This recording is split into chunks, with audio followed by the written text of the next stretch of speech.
Hey, everybody, welcome to this week's Fateless podcast episode. And I got a few new additions joining the episode today with Chris and John. So I will pass it to Sham to go ahead and do some of the introductions and give some context on some new additions to the Fateless team. Yeah, we're really psyched to be bringing these two on. We're gonna have some fun around talking about some interesting stories from the industry, I guess is the best way to put it. But yeah, we've got John coming over as our CTO, and then Chris coming over as our CVO. I'll let them kind of like jump in and talk about where they're coming from and what that actually means, because some of you guys might not have heard CVO, but I think it's a really great it's a really great spot for us. So I'm gonna go, John. Let's go. What do we got? Yeah, John Stye is CTO, Fateless, 25 years in the industry. Started out at Guana Studios back in 1999.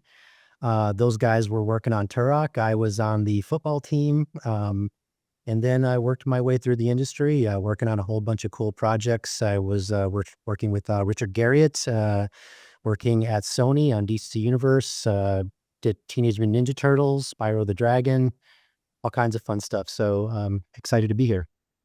So many of those games, and so you played directly for the football team that they. No, I'm just kidding. I got. Well, I was much smaller back then, so I've been working out a lot since Okay. since that time. Okay. So I could Getting probably play big. on the football team. Let's go. Let's go. The over 50 league, right? Yeah, over 50 flag football with like an I played, but I'm ambulance nearby. overqualified for the over 50 league. Chris, go ahead. Go ahead. Let's kick it over First, to you. I have to admit that my guilty secret is they told me about like a fuzz your face, like a beautify feature on the mask here. So I have that on right now. So if I don't look my age, that's why. But I've been in the industry a little over 30 years. Before that, I was teaching this crazy new language called C++ at the University of Texas at Arlington, because I didn't have a teacher who knew it. So also teaching C and assembly and that type of stuff. But I've worked with the guy that at least on my screen, he's down below me. Is he down below me on everybody's screen? It just mixes it No, around. Oh no. man, Yeah. that's no good. We can't play like the Hollywood squares or whatever that was, where everybody Oh like, yeah. pointed at each other. Yeah. But yeah, I've worked with John off and on, I think at 3 companies now, right? Yeah, I think so. Because yeah, we worked together at Acclaim. Actually, the first thing I think I worked with him on was NBA Jam, which was the first big console version of NBA Jam, which, to give you an idea of how old it is, the big discussion that was going on at the time was this kid coming straight out of high school into the NBA. Is he really worth the hype? Is that LeBron guy? Does he really deserve these stats we're going to give him? Because that was back before you could really patch games. So we were trying to set numbers, and they're arguing over whether or not LeBron should have the numbers we gave him. That's got to be like hype. There's no way he's going to make it in the NBA. He'll get among those big guys. What did you guys give him? What was the number? What was the number you guys ended up with? They gave him pretty good numbers. I forget who that was. Was that Boo who was setting all the numbers? Yeah, I think so. We also got Stats Inc. We would have to pay for every year to crunch the numbers to figure out who was worth what. Yeah. That's Yeah, crazy. lots of stories from that too. There's lots. I'm sure we'll get into some stories, but I also remember that's Boo, and let's see, they snuck in some teams that I think people just didn't recognize the names back then. But like there was the Shockers. Everybody would walk around and do the little shocker sign. Was that cool? Oh. The Shockers, let's go. We had fun in that game because we were adding a bunch of weird teams. We had the founding fathers. You could play Benjamin Franklin and George Washington. We had a robot. Wait, team. why didn't it ship with these games? What's It going? I'm did. kind of It was mad. out Oh, there. it did. It I just didn't Yeah. get far enough. Or And I'll tell everyone a secret if they go find NBA Jam 2004. If you do the profile name LLP. Oh, LPP. It was LPP because it was low priority project. It was sort of a dig on Acclaim because we were getting not a lot of funding at the time, and we didn't have a lot of people on the team, but it was -LPP dash, and it unlocks everything. And so yeah. Spoilers, I don't think that's out on the internet. That's I know, get you a million listens right there. wow. Yeah, 20 years later, I'm revealing the secrets. But you can get the robot team, all the dev teams. One of the cool things about Acclaim was, which I don't think Madden did at the time, is we would stick in the dev team as the overpowered team in the game. We did that on Quarterback Club. we did that, and NBA Jam as well, where all of our stats were like maxed out. And so on the NFL game, we were the Austin Iguanas, and all of us had the perfect stats, just All blast through hundreds or people. whatever it Yeah, is. it was like 99. you could just blast through people, and it was like no problem. But yeah, that was, I think that was like the coolest thing about Iguana at the time was they allowed us to kind of have fun with that. I was So gonna We ask about that because growing up, you said you were on the football team, and I remember as a kid like the iguana symbol and like NFL quarterback club, and so that was the game that you were working on. yeah, I Dude, in that was fact such a huge part of my childhood. I loved it. that's that's amazing, man. the quarterback challenge was the one that I worked on. So Oh, it was at the so good. I played that mode all the time with like yeah, Brett so Favre and Randall Cunningham. yep, Randall yep. Cunningham was Oh, OP by the wow. way. Old. So I'll tell you what they did. We had like 3 months or something before we had to get feature complete, and they said, "Hey, we're not keeping up with Madden. Madden has all these features, so we want to do the quarterback challenge because we have license to that, so we want to do it." Okay. And so like they gave me a VHS tape with the last quarterback challenge on, and said, "Okay, make this." So Make this. Yeah, good yeah, luck. they gave me the VHS tape, and so like here I am working like late at night. I got this VHS tape, and I'm just watching it over and over again. Just okay, he runs through this pylon, he does this, he throws the thing. So like I had no design. Like the only thing I had was we had an artist that was doing the environment, we had an artist that was doing the UI, and then we reused all the animations from the game. I think we had that we could do the helmets off, so we were able to do that. So no helmets, and then I programmed it. So Wow. it was And since okay. we got some kids out there who may be saying, I've never heard of NFL quarterback club. It's like at a certain age cutoff. The story on that is, there actually were competing NFL games out there for a long time. NFL quarterback club, like Madden, was not even considered like near the best.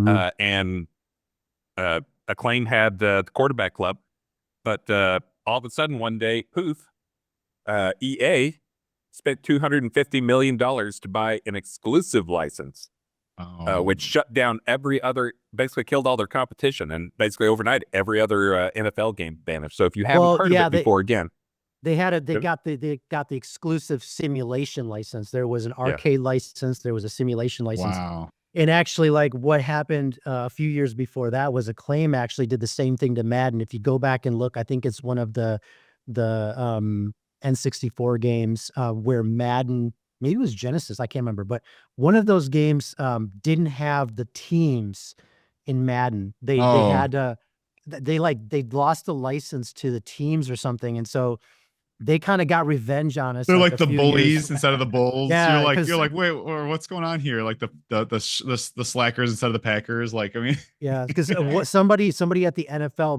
misnegotiated that contract, and Acclaim was able to prevent Madden that year from having like I think it was either the teams or the players, I can't remember what, but really screwed them over. And then I think like like I said, years later, like Chris said, they were able to get revenge on EA's us. like, this is it. We're crushing this. I mean, that's a good $250 million. And Like, whoa, but I mean, yeah, I think that was a good investment. But John, you're breaking the rule. Every developer must always only tell the stories that makes EA look bad. You don't tell stories that makes it sound like there's a reason they were being evil. They're evil, John. That's right. That's right. There's no backstories here. No backstories here.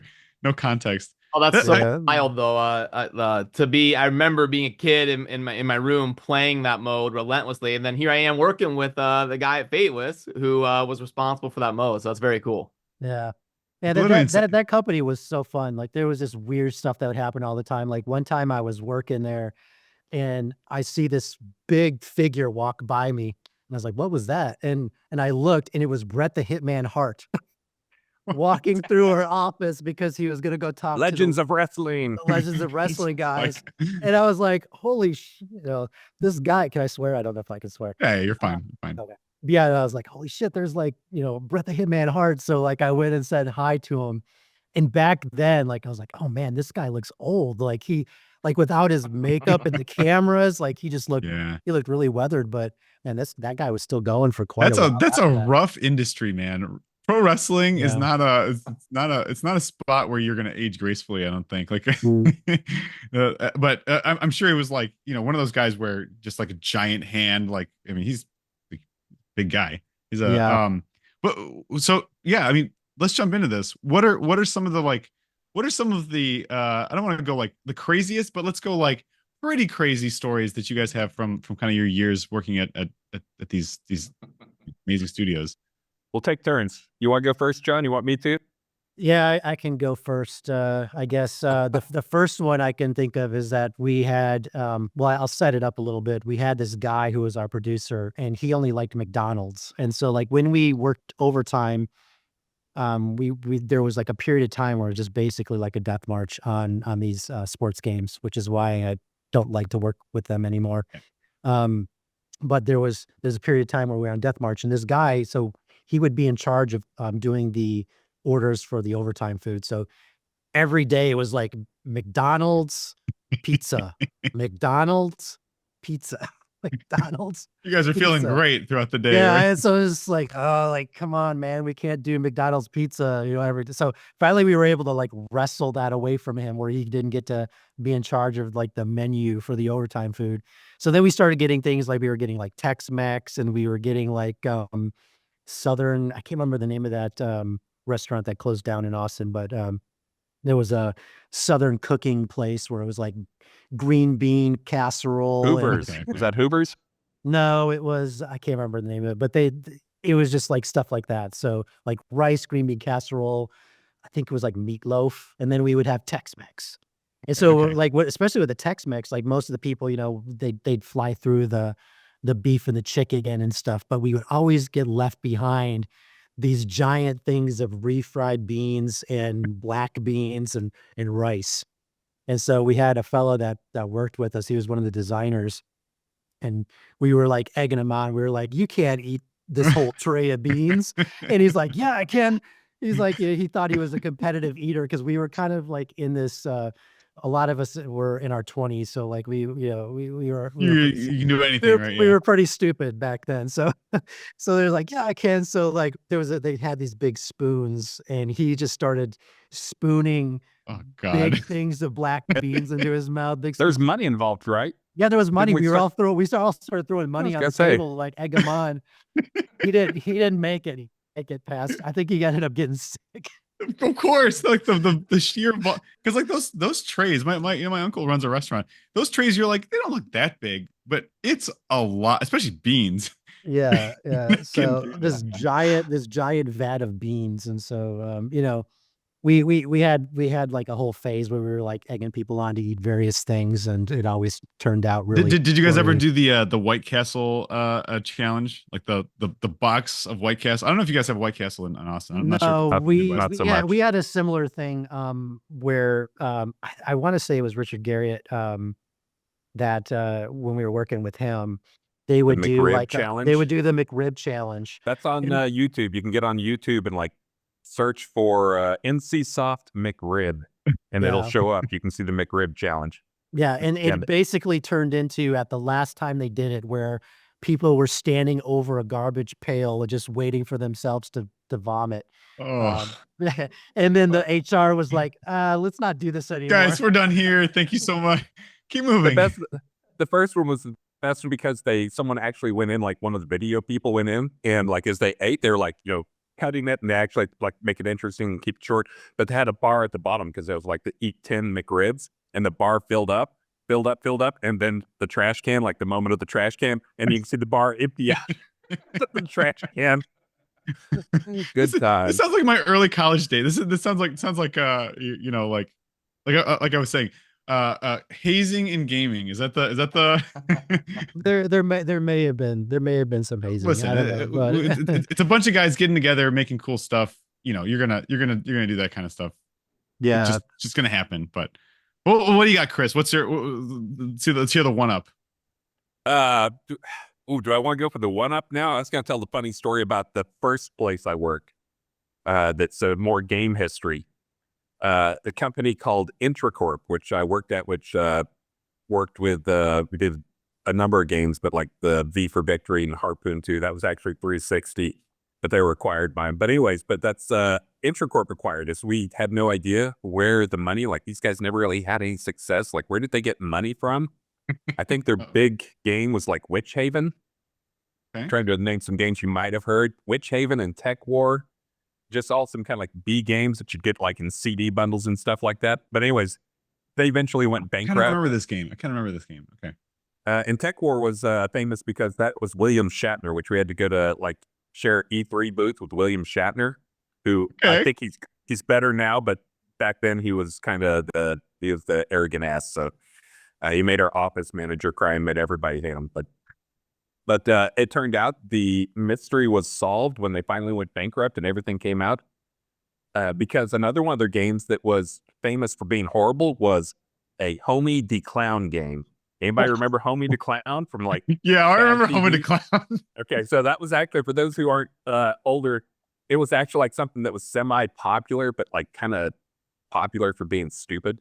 Yeah. They actually made a Homie the Clown game and had like massive predictions for it, and like printed like 2 million copies of that. Which guess what? They didn't sell 2 million copies of Homie the Clown, but they had a bunch of these other like B-grade games in boxes that nobody would take, because I was kind of back in the day where you didn't sell online. You sold them through Best Buy, and if you couldn't get it in Best Buy or Walmart or whatever, you didn't sell them. So it turns out the whole company was pretty much funded by, they had a big warehouse of this stuff, of these crap games, millions of these crap games. And this was in Florida, near Miami. And that's back in the mid to late 90s. There's a massive hurricane that came through and just like destroyed everything. And guess what they got?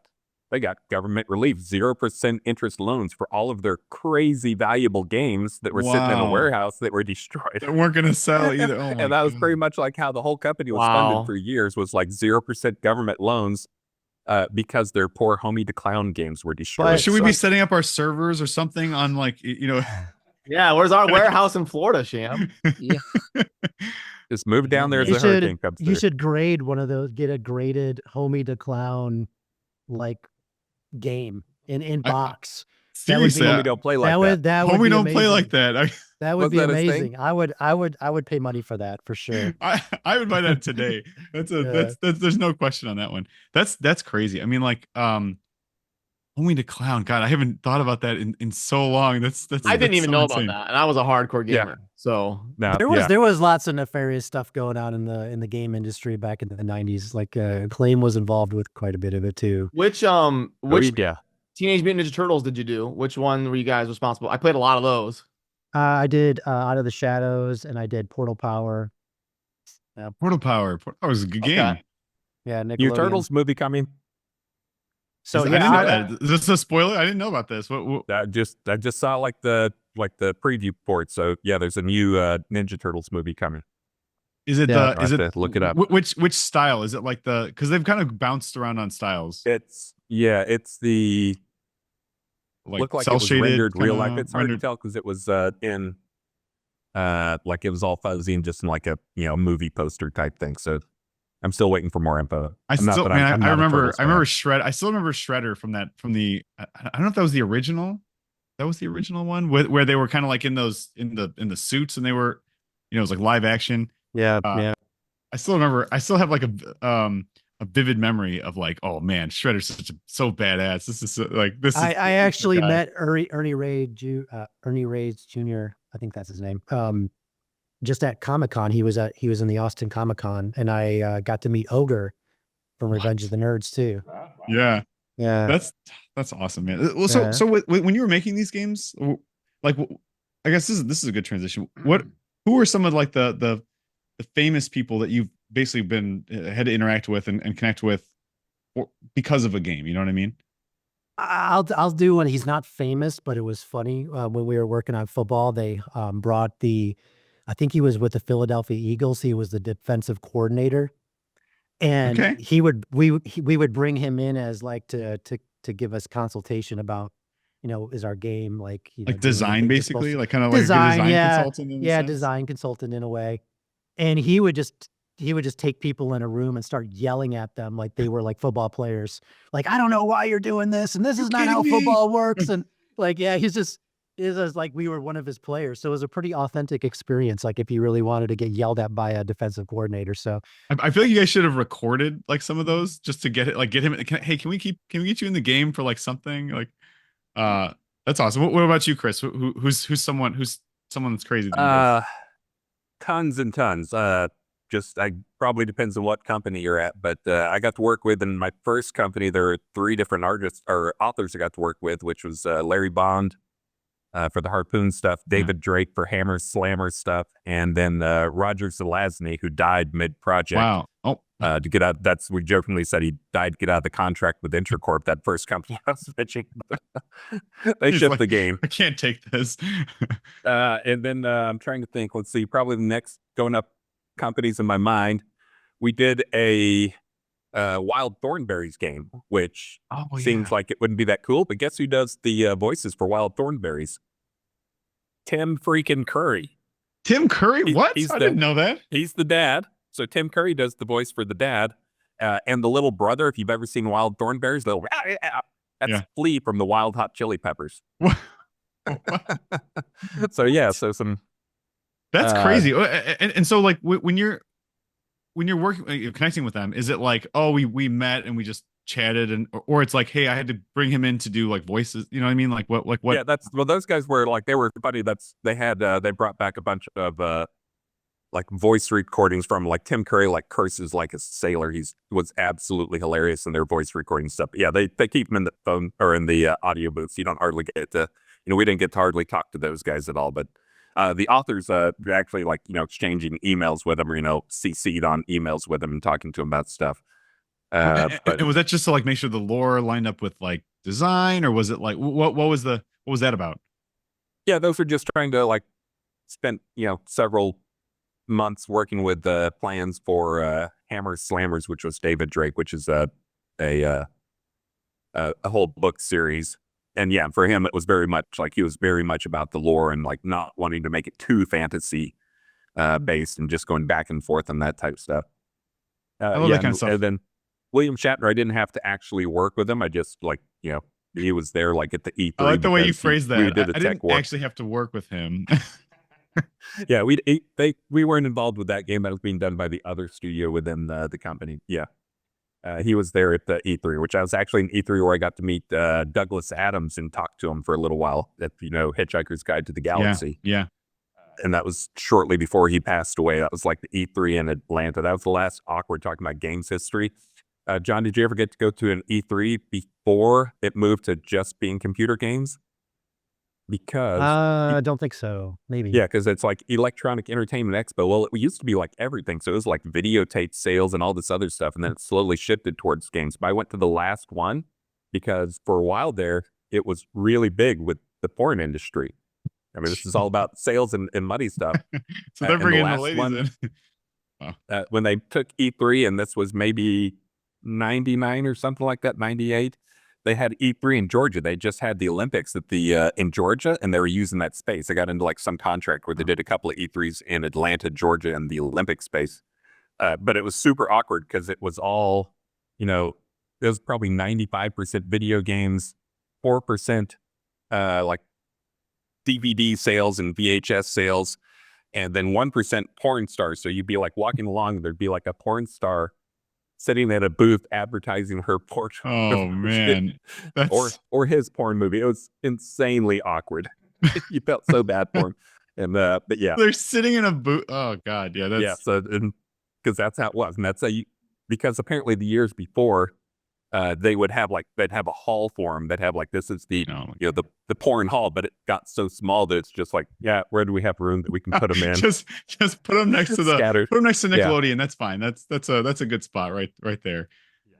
The irony is they make more than us now.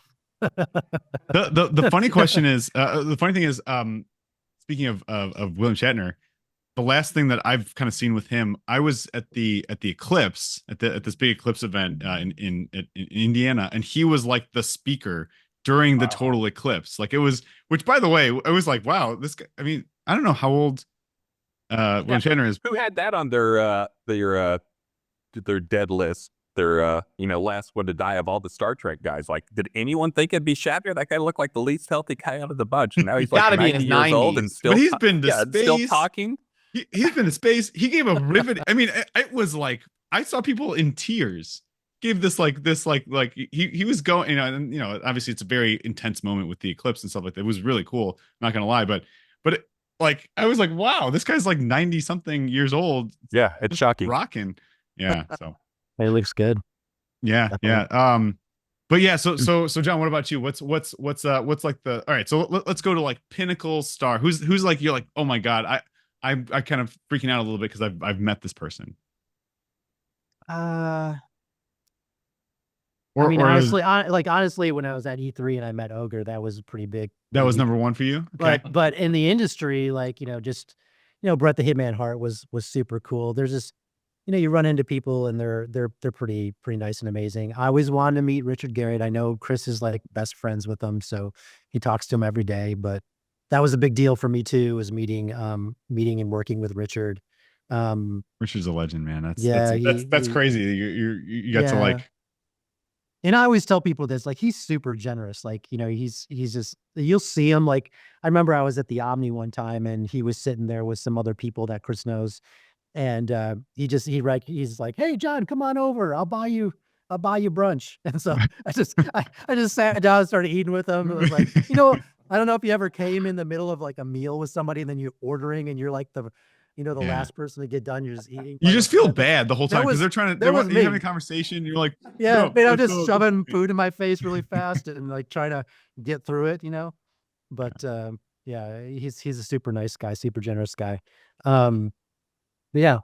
Well, so like the other thing I wanted to kind of go over, like, some of the war stories, but what are some of the things that you're kind of excited about, coming into in with Fateless? I mean, obviously we've got all this. We've got kind of like a lot of things for you guys to be doing. Obviously, we've got a ton of code to dig into. We've got a lot of optimization to do. But like, what's the thing? I mean, maybe each of you guys can say like, what's something that you're most psyched about, kind of like digging into or getting back into from a project perspective? The thing that excites me the most is you guys did it right, and that's one of the things we've done wrong in the past a lot, which is we tried to build a game and then build an audience later. Which then you're kind of building the game and you don't know the audience and you're just hoping an audience shows up. You guys have done an amazing job of building an audience and actually talking to them and understanding them and, going through like, and doing this, like being in front of them so you can get feedback on things. So that's one of the things that actually excites me is that, as a, game designer, like seeing how many different ways there are like to try and tune a game, but you just can't know how players going to play. So having like a ravenous fan base that wants to get in there and help us, understands that we're going to be in there. Like you guys are going to be helping us balance these games when we get there. It's like you guys are, part of the process. So to me, that's one of the most exciting things. There's a lot of little challenges I think people don't realize about making this style of game. It's a lot of little challenges, a lot of big challenges. There's a lot of stuff going on. It's just looking at the tech doesn't scare me. There's just so much content, so much art that's all coming together and trying to, cheap velocity, especially trying to look at that and figure out how we can get that all to happen faster. So what is I would be curious. Excites me. What's sorry, and then I'll let you give your response as well, John. It's just something that popped in my head randomly. What's like the scale difference like that we're going for compared to some of the games you've done? Like, how does Godforge compare to like NBA Jam or Quarterback Club? Like, is it like 5 times the craziness of scale, or is it less, or like? For the characters, the number of characters and the quality of characters, like, these aren't just like little, small variations where we're going to change their hat or something. That's the thing that is crazy about all this, and the number of animations, and like, talking about, we took a pass and like cut the animations down. When we cut like, now we're down to only like 800 animations for different stuff. Yeah, only 800 animations. That combining some of those and using some retargeting to make some of that stuff simple. So yeah, so that's the thing that to me is like, how to get all that going. That's Joel is doing an amazing job, and I think it's just trying to keep all the the herding the cats aspect of game development especially in the modern world where everybody's distributed and, not in the office where you can go stand over somebody's shoulder and yell at them type stuff. So It's awesome. And what about you, John? Well, I guess just to hit that question real quick. The challenges are different because, before, when we were working on games like back in the 90s and all that, there wasn't a lot of tools.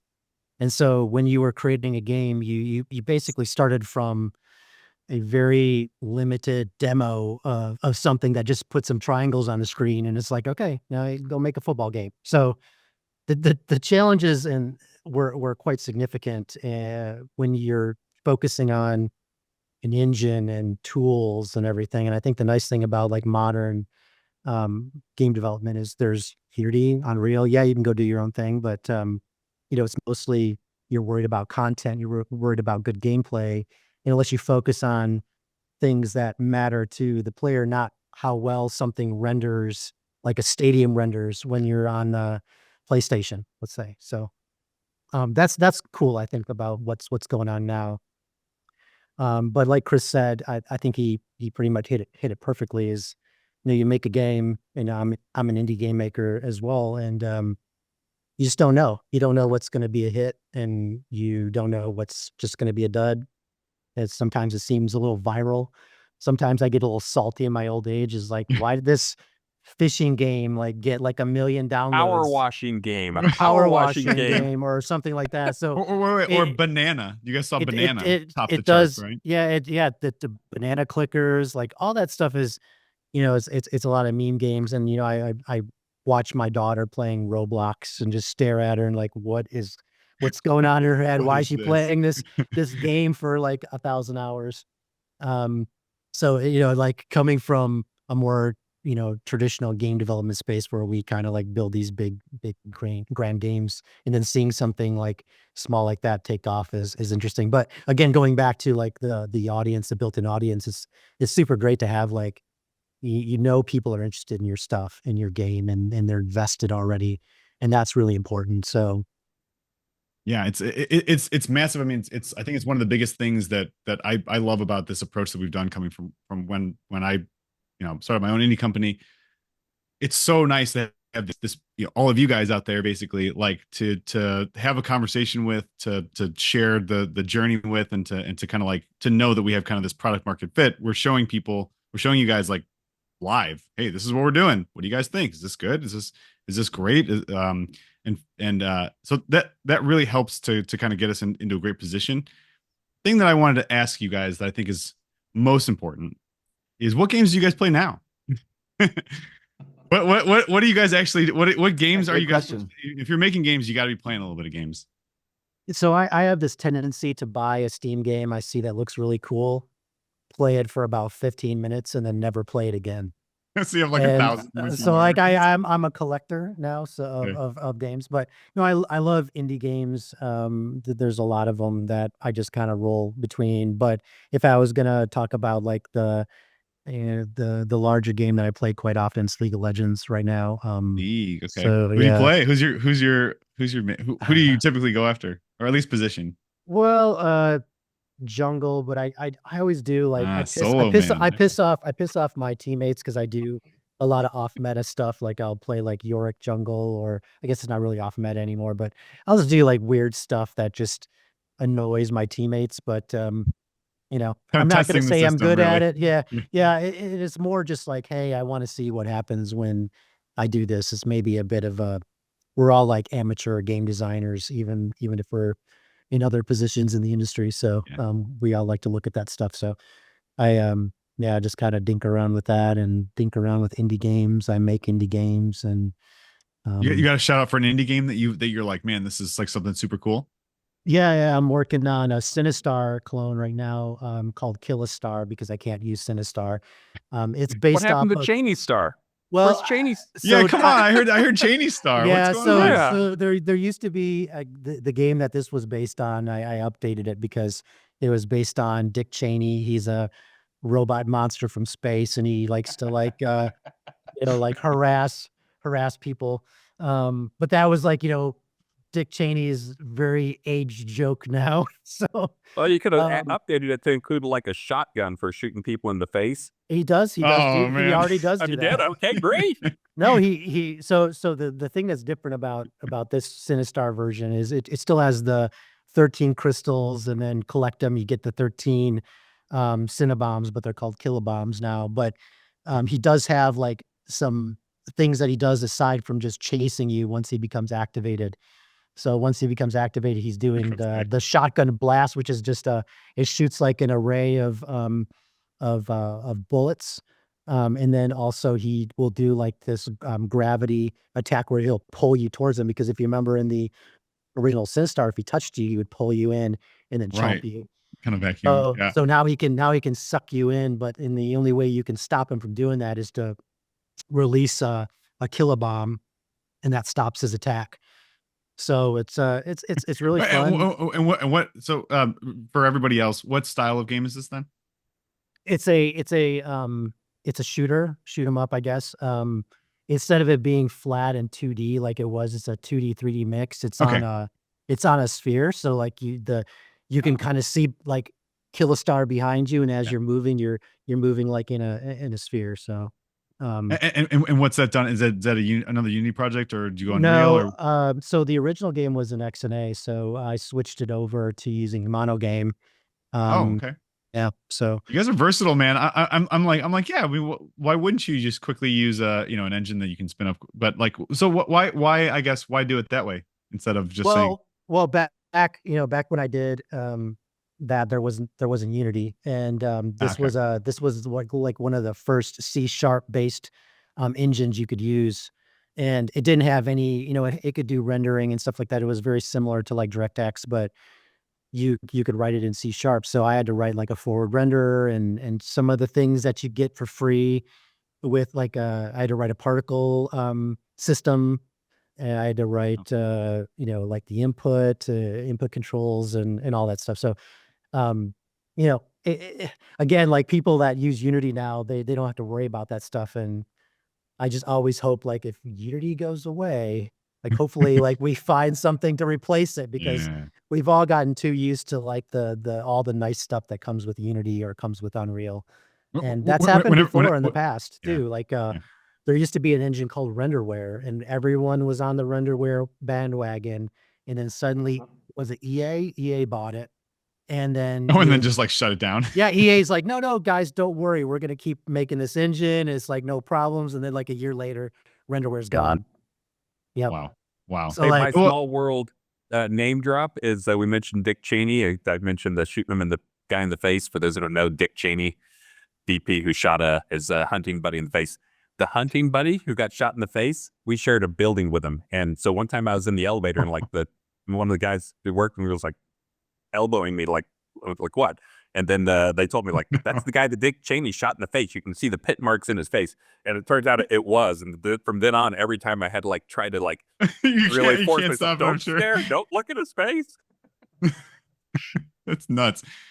So and then it's funny you say that, like with working with all these different engines and like things going away. It's one of those things like that I really appreciate about you two kind of coming onto the project, and kind of like us thinking through all the things that we've done and the things that we're going to be doing in the future, and really thinking through like, okay, well, these seem like great tools, but we don't want to be reliant on them and risk, like the project. We don't want to risk it. So slowing things down in the future for players, like let's say something goes away, our backend or whatever it is goes away, and it makes it much harder for us to continue. We're hoping that players can play this, way into the future, not just like pick 15 minute pickup, like you were like you were saying, John. But what about you? What about you, Chris? Oh, for Games you're games? playing? Yeah, Yeah, I forgot what the original topic was. So shotguns. obviously I'm Shotguns in super face. busy. I still play games. I used to, in the old days, probably the game I played more than anything was EverQuest, but honestly that was largely because the community is one of the first games I had where I had like a real community. I ended up being a guild leader for like a 300-person raiding guild, and it was hardcore. I think I had like 5,000 hours when I gave up on that. Recently, just fitting it into my lifestyle, I'm largely playing iPad games. which the ones I'm most addicted to, and some of this because I have to like go up to school and wait on my kid or whatever, and I can play on my iPad and play. But Slay the Spire is still probably Yes. the one I pick up more Yeah. than anything for if I need a one session based game. Absolutely amazing just in terms of the balance and the number of ways it's a deck builder roguelike. So it's absolutely freaking amazing. Just some of the balance mechanisms in it, just great. And just the, like each time you play it, it feels different. You can try different strategies. Every single time. Yeah. It's funny because like, and the graphics are not, nothing really to write home about. It's like, it's very chill, but you're just kind of, I remember this period where I just kept coming back to it. And now I'm kind of tempted to go back and play a little bit once you kind of, but like, I would just be like, okay, but what if I did it this way? Because you build a deck and it's like, all right, I'm gonna do smack, smack, smack. I don't remember them as well anymore, but like, block, and then it's their turn. It's like, and you eventually just get into the flow where it's like, and you're just like destroying whatever just is. Oh yeah, and there's lots of like weird little excitements that once you played it, play it 10 times, you don't even get it. Play it like 50 times, 100 times, and you start like noticing these things that get you excited. It's like, okay, well, I'm gonna go.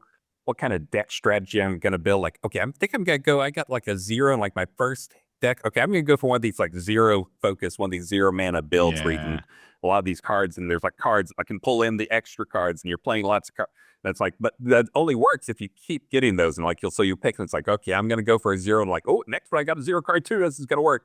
And then you start getting excited about like building that strategy around it, like removing cards that don't quite fit into that. So it's really cool in that sense. And, again, just session-based games are kind of where it's at for the real world now. So another thing that makes me excited is working on a session-based game. So the session-based that's based on optimization too. I feel like there's a lot of crossover in that deck building or CCG and kind of the genre that we're in, right? The hero collector.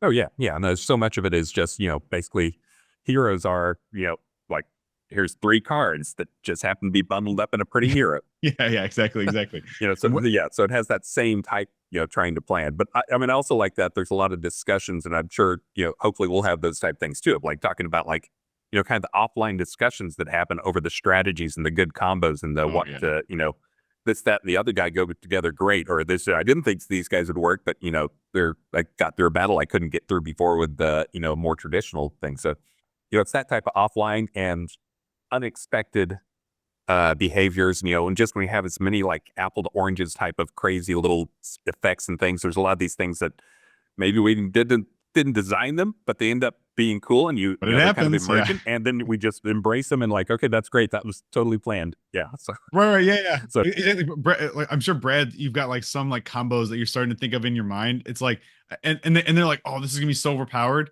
But I'm sure once we get to like, I don't know, even half the champions kind of like put together, we're gonna be like, okay, actually, we found from this test that this is completely busted and broken. We need to change that interaction. And this common absurd, like this is irrationally strong. I guess, Brad, do you have one where you've thought of that actually that is like that? Can you think of one where probably a Dirk that you'll say that, hey, this Dirk design is just overpowered. Dirk, shout out to you. I think that a lot. It's just like all of them.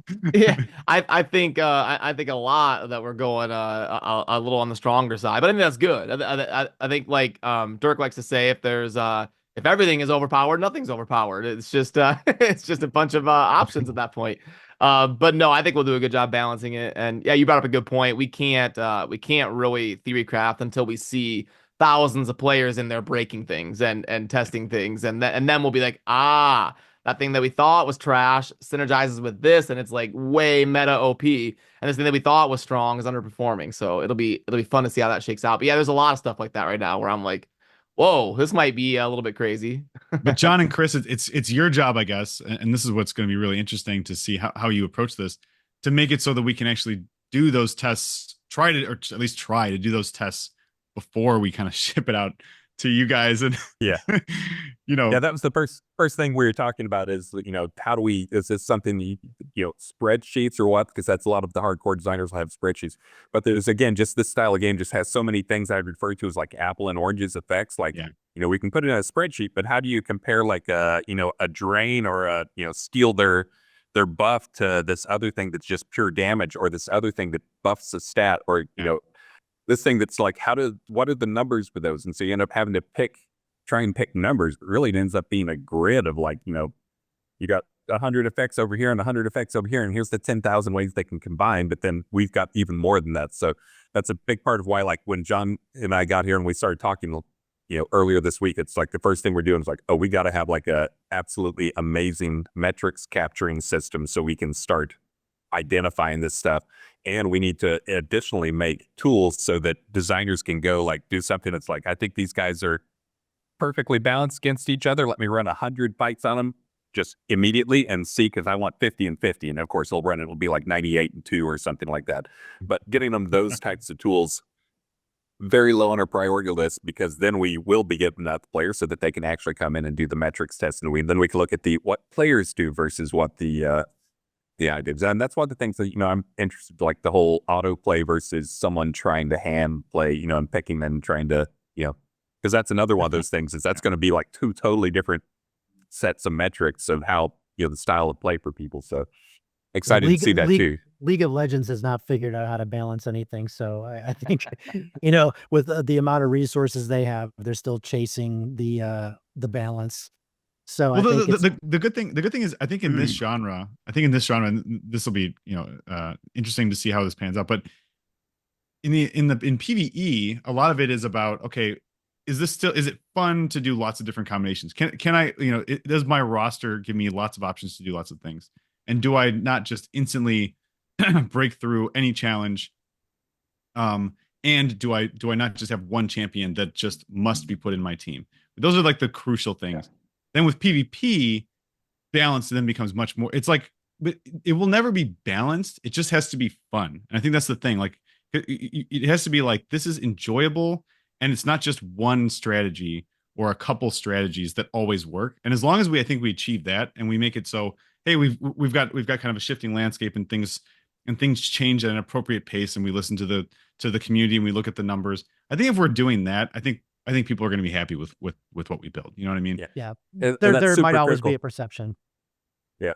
But yeah, super critical to make sure it's all, the rock, paper, scissors, except, really 100 of those things. So there's no one best combo versus, somebody else. There's always something that's going to be able to beat whatever you have, no matter what it is. Yep. And finding that. So yeah, that's, and those shifting metas, and like that's what's fun about these games, Yeah, as someone who's done multiple games where we've gone and like measured the metrics, see how players actually play. It's I can like see a junior designer walk into the room, and they'll be like, I think they're gonna pick this because it looks cool. And it's like, absolutely not. 100% of the time, players pick whatever is most OP. They don't care if it just looks like a gray box. They pick a gray box over like a dude with like perfect graphics, if that gray box can kick everybody. If he's gonna win. End of discussion, right? We're done here. Yeah, and as soon as something like that is OP and the way to win, then it becomes horrible, because like everybody you play, it's like, everybody's the gray box now. Yeah, everybody's the gray box now. That'll be the hidden hero now. You can put like a gray box in there that's just totally OP. well, Brad, I know we're kind of running low on time. I know we've got the last question that we always like to ask everyone that comes on. I'll let you kick us off. Sure, yeah. First of all, welcome to the team, guys. It's going to be exciting having your expertise here. So thanks for sharing the stories and the experiences that you have. So one thing we like to get perspective from people is recommending a hero that should be in our game. Do you have something that pops into your head, a favorite myth or legend throughout all the different stories and mythos out there? Do you have something where I'm like, where it's like, I hope we put them in the game because it'd be super sweet? And we'll just start with you, Chris.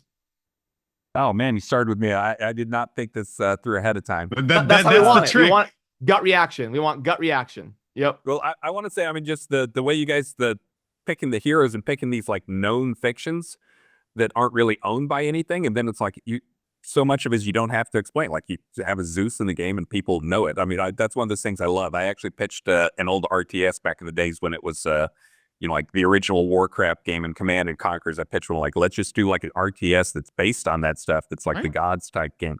Man, I'm trying to think. Can I already got the vampire stuff going myths, on? or legends that you're like, this is the best. These are the coolest. I got 3 already. Come on. You got 3. All right, we'll go to John. We'll come back to you. We'll go to John first. Right, hear me out. Text me one, John. Text me one. I love Americana folklore. So let's start with Paul Bunyan. He's got blue that comes out as the ult and like rams into people. Okay. Nice. John Henry.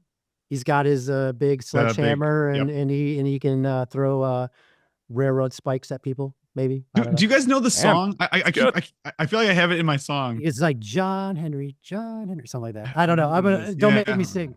Listen, that's part of what I wanted to get is a little quick song. and then I think a more fun, wonky one would be Johnny Appleseed. Ooh. He throws apple seeds. That one actually. We have not heard that one actually. Gets them in their eyes and then they sting, and he's got his knapsack over the head. He's got the Sham, we joked about that one on our Valheim stream. We were joking about putting Johnny Appleseed. That's right. Johnny Appleseed, come on. Okay, we got two for Johnny Appleseed now. So come on. Listen. We thought CTO, but maybe designer. I mean, I feel like that's what I'm hearing here. Obviously, CTO does plenty of design. I'm just kidding about that, but Chris, you got something? We gotta end it with this one. I'm stumped. I mean, the ones I would go with are things that are already like in the game. I mean, like like for example, like a Robin Hood stuff, like is a good example. Sheriff of Nottingham. Yeah, Robin Hood, great. Yeah, I'm trying to think of stuff that's free out there. I mean, like having like kind of like some of the creature stuff. I know that people cringe because it's all original art, nothing can be shared. Because you got to like do the not even remotely humanoid, but like coming up with some going with John stuff like a kind of a chupacabra might be bad or good for one of those creature type things. Yeah, chupacabra's a good one. John, I'll let you off with this question: which rarity would Robin Hood be? Common, uncommon, rare, epic, or legendary? Robin Hood. Yeah, Robin of Locksley, Robin Hood. I would say probably like an epic. And Chris, Chupacabra? No, Robin Hood. Robin Hood. Oh, Robin Hood. Yeah, I mean, it's kind of, I kind of look at it as when I'm going through and like looking at the different guys we have, like where they're ranking their own little fiction. And obviously like Robin Hood's top of the pile in the fiction. I mean, let's like, Little John or something like that, or you want to be goofy and have Maid Marian. So I'd say like, yeah, he's like, he'd probably be an epic. Pretty high up there at least. Epic. Okay. All right. And then you heard it here. Yeah. You heard it here. Again, okay, in his own fiction, he's king. He's the top. Right, that's what I'm saying. What about Johnny Appleseed? Legendary, of course, right? I think Johnny Appleseed. Yeah, I think he's that's a Lego man. That guy, again, in his own fiction, in his own myth, he is the myth. Right, kind of same thing with yeah. So I love this. All right, well, guys, it was amazing to have you guys on, and we're super psyched to have you working at the company. First week down. It's literally that recent. So so psyched to have you guys on. Brad, lead us out. I'll save my my prostitute clown buying drugs for him. Future video. That's right. Future video. That's the teaser. Yeah, this will be the literally we could probably go 1 for 1 for the maybe a 2-hour session of stories. Absolutely. Like we didn't even get into all the other stuff. And those videos may or may not get demonetized by YouTube, but that's okay.